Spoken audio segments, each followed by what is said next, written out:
সকালবেলা এখানে আসি, আমার উদ্দেশ্যে কাজ ছিলাম, ফাস্টফুড আনতে হবে। এখানে সকালবেলা এসে বসে আছি, কোনো স্পিড বোট নৌযান কিছু আসতেছে না, আমি ওখানে যেতে পারতেছি না। হাতিয়াদ্বীপ ননসিরাঘাটে ৩ নম্বর সিগন্যাল থাকার কারণে নদী খুব উত্তাল। আমরা এই ঘাট থেকে দোকান থেকে মাল সামানা নিয়ে উপর দিকে চলে যেতেছি। ঘাটে এসেছিলাম ওই পারে যাওয়ার জন্য, কিন্তু নদীর যে উত্তাল অবস্থা এই কারণে আমরা ওই পারে যাইতে পারতেছি না। এখন এই জন্য ঘাটে বসে রয়েছি। নদী যদি ভালো হয় অবস্থা তখন আমরা ওই পারে যাবো, না হলে তো আর কিছু করার না, আমরা আজকে এখানে কষ্ট করে থাকতে হবে আর কি।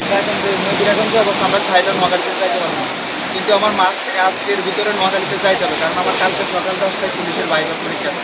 আমি যদি ওখানে অ্যাটেন্ড না হতে পারি তাহলে আমার এতদিনের কষ্ট বিফলে যাবে। সুযোগ পূর্ব হওয়ার কারণে সকাল পর্যন্ত আমাদের এখানে সম্পূর্ণ কার্যক্রম সব কিছু বন্ধ। যাত্রীরা কষ্ট করতেছে, আমরা দেখতেছি।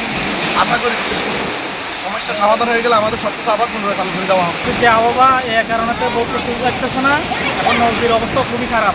নঞ্জিরঘাটের যে বেরি বাড়ির এই স্পিড বোট ট্রলারগুলো আছে, এই ঢেউয়ের কারণে আমরা স্পিড বোটগুলো আমরা বর্তমানে খালের ভিতরে ঢুকে রাখছি, কিন্তু নঞ্জিরঘাটের পরিস্থিতি অনেক খারাপ, ভয়াবহ অবস্থা।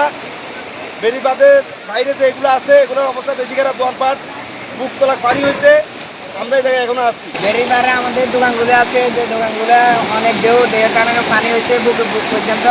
এখন আমাদের দোকানদারি সব বাজারে গেছে, মাল ডাল আমরা সব কিছু পার করি। এখন দোকানে আরেকটা রাখছি, দোকানে একটা রাখছি।